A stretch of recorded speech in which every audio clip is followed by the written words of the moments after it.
As a performer, when a booker ghosts you, i.e. stops responding to all your communications, it can be really disheartening and frustrating.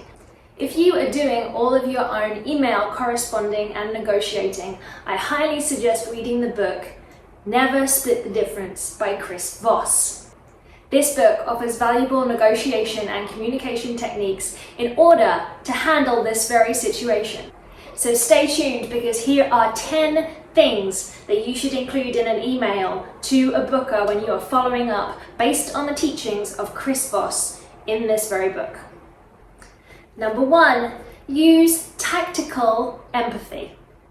Begin by demonstrating empathy and understanding for any challenges that the booker may be facing. This approach creates a positive foundation for the rest of the email. Say, I understand things can get busy. I value your time. So I appreciate your attention in this matter. Number 2, share your efforts. Let them know that you've actually tried to reach out, that you genuinely want to collaborate on whatever this gig or project is, and that you really want to come to some kind of agreement.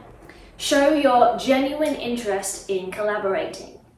Briefly mention the efforts you've made to establish communication, and express your enthusiasm to work at this gig or event.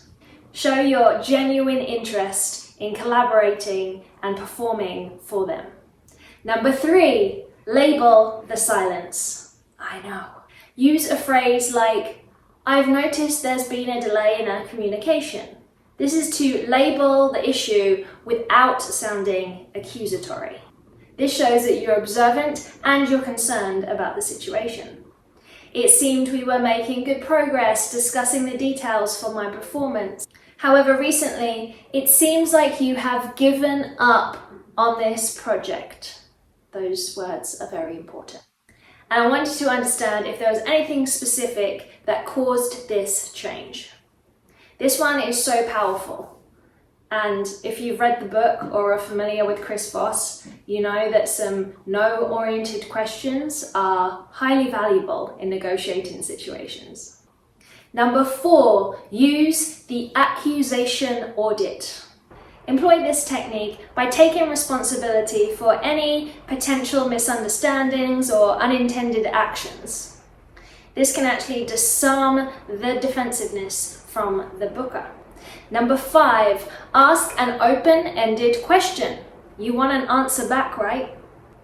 Pose an open-ended question that encourages a response, such as, I'd love to hear your thoughts on our previous discussions, and if you need anything more from me moving forward.